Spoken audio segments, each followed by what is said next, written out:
75장 빛 가운데서 걸어감. 나는 하나님의 백성들이 너무도 지나치게 구름 아래 거하고 있는 것을 보았다. 그들이 불신 가운데 사는 것이 그분의 뜻이 아니다. 예수님은 빛이심으로 그분 안에는 어두움이 조금도 없다. 그분의 백성들은 빛의 자녀들이다. 그들은 그분의 형상으로 새로워지고 어둠에서 나와 그분의 기이한 빛 가운데 들어가도록 부르심을 받고 있다. 그분은 세상의 빛이시며 그분을 따르는 자들도 그러하다. 그들은 어둠 가운데 걸어갈 것이 아니고 생명의 빛을 가져야 한다. 하나님의 백성들이 그리스도를 본받고자 더욱 열심히 노력하면 할수록 그들은 더욱 끈덕지게 원수의 추적을 받게 될 것이다. 그러나 그들이 그리스도와 가까워져 있으므로 그들을 그리스도에게서 떠나가게 하고자 애쓰는 교활한 원수를 저항할 힘이 부여된다. 나는 우리에게 확실하고 실수가 없는 모본이 있음에도 불구하고 넘어지기 쉬운 사람들을 모본으로 삼아 우리들 상호간에 비교하는 일이 지나치게 많은 것을 보았다. 우리는 우리 자신을 세상이나 사람들의 의견이나 우리가 진리를 받아들이기 전에 우리의 상태에 의하여 헤아려져서는 안 된다. 그러나 세상에서의 우리의 믿음과 위치는 현 상태에서 우리가 그리스도를 따르는 자라고 공언한 후 계속적으로 전진하고 향상했다면 도달되었을 그 상태와 비교되어야 한다. 이것이 이루어져야 할 유일하고 안전한 비교이다. 그 외의 모든 다른 비교는 자아 기만이다. 만일 하나님의 백성들의 도덕적 특성과 영적 상태가 그들에게 주어진 축복과 특권과 빛에 상응하지 않으면 그들은 저울에 달려서 부족하다는 천사들의 보고를 듣게 될 것이다. 어떤 사람들에게는 그들의 참 상태가 숨겨져 있는 것 같다. 그들은 진리를 보지만 진리의 가치와 그 요구를 깨닫지 못한다. 그들은 진리를 들으나 그들의 생애가 진리와 일치되지 않기 때문에 그것을 완전히 이해하지 못한다. 그러므로 그들은 진리를 순종함으로 얻는 성화를 얻지 못하고 있다. 그럼에도 불구하고 그들은 하나님의 은총의 증거인 낮의 구름 기둥과 밤의 불 기둥이 그들 앞에 가고 있는 것처럼 생각하고 태연자약하며 만족해야 한다. 그들은 하나님을 아노라고 공언하지만 행위로는 그분을 부인한다. 그들은 하나님의 택함을 받은 특별한 백성이라고 생각하지만 끝까지 구원하시는 그분의 임재와 능력은 그들 사이에서 거의 나타나지 않는다. 그런 자들의 어둠이 얼마나 짙은가. 그러나 그들은 그것을 알지 못한다. 빛이 비치나 그들은 그것을 깨닫지 못한다. 하나님께 죄를 범하고 있으면서도 자신이 옳고 하나님께서 자신의 행위를 간합해 주신다고 믿게 하는 기만보다 더 큰 기만으로 인간을 속일 길은 없다. 그들은 경건의 모양을 경건의 정신과 능력으로 오해한다. 그들은 가난하고 가련하고 눈멀고 벌거벗고 모든 것이 필요하지만 부유하다고 생각한다. 영적 일에 아무런 노력도 기울이지 않으면서 그리스도를 따르노라고 공언하는 자들이 있다. 그들은 세속적 사업에서는 어떤 일이건 힘을 다하고 그들의 목적을 달성하고 바라는 결과를 얻기 위한 야망을 나타낸다.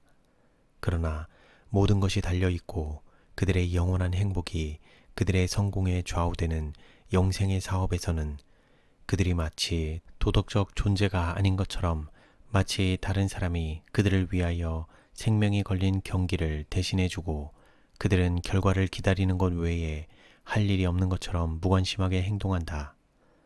아, 얼마나 어리석고 얼마나 정신 나간 짓인가. 만일 모든 사람이 세상 사업을 위하여 나타내는 그런 정도의 야망과 열성과 열심을 영생을 위하여 나타낸다면 그들은 영광스러운 승리자가 될 것이다. 나는 모든 사람이 스스로의 경험을 얻어야 하고 생명이 걸린 경기에 있어서 자신의 몫을 훌륭하고 성실하게 감당해야 할 것을 보았다. 사단은 우리가 방심할 때 귀중한 은혜를 빼앗고자 기회를 엿보고 있다. 그러므로 우리는 그 은혜를 간직하기 위하여 또한 경계의 부족으로 하늘의 은혜를 잃어버렸을 때는 그것을 되찾기 위하여 흑암의 권세와 더불어 치열한 싸움을 해야 할 것이다. 그러나 나는 모든 귀중한 선물을 간직하기 위하여 하나님께로부터 힘을 얻는 것이 그리스도인의 특권임을 보았다. 열렬하고 힘있는 기도는 하늘이 주목할 것이다. 그리스도의 종들이 방어를 위하여 믿음의 방패를, 싸움을 위하여 성령의 검을 취할 때 원수의 진영에는 위험이 닥치므로 무엇인가 대책을 강구하게 된다. 핍박과 비난이 하늘에서 오는 능력을 입고 싸우도록 부르심을 입은 자들을 기다릴 뿐이다. 진리가 단순하고 능력 있게 신자들을 지배하고 세상의 정신을 대항하여 증거될 때 그리스도와 벨리알이 일치하지 못한다는 것이 분명해질 것이다. 그리스도의 제자들은 그들의 주님의 생애와 정신을 보여주는 산 모본이 되어야 한다. 노유를 막론하고 그들 앞에는 싸워야 할 투쟁, 곧 전쟁이 있다. 그들은 한순간도 졸아서는 안 된다. 교활한 원수는 그들을 미혹하여 정복하기 위하여 끊임없이 깨어있다. 현대 진리를 믿는 신자들은 그들의 원수처럼 깨어 있어야 하고 사단을 저항하는 일에 지혜를 나타내야 한다. 그들이 이렇게 할 것인가? 그들이 이 싸움에서 참고 견딜 것인가? 그들이 모든 죄에서 떠나기 위하여 조심할 것인가? 그리스도께서는 여러 면에서 부인을 당하고 계신다. 우리는 진리와 반대되는 말을 함으로, 다른 사람들을 비방함으로, 어리석은 이야기나 농담을 함으로, 무익한 말을 함으로 그분을 부인할 수 있다. 이런 일에 있어서 우리는 재치나 지혜를 별로 나타내지 않는다. 우리는 스스로를 약화시킨다. 우리의 노력은 우리의 큰 원수를 저항하기에 약하다. 그러므로 우리는 정복당한다. 이는 마음에 가득한 것을 입으로 말함이라. 경계의 부족으로 우리는 그리스도께서 우리 안에 계시지 않다고 고백한다.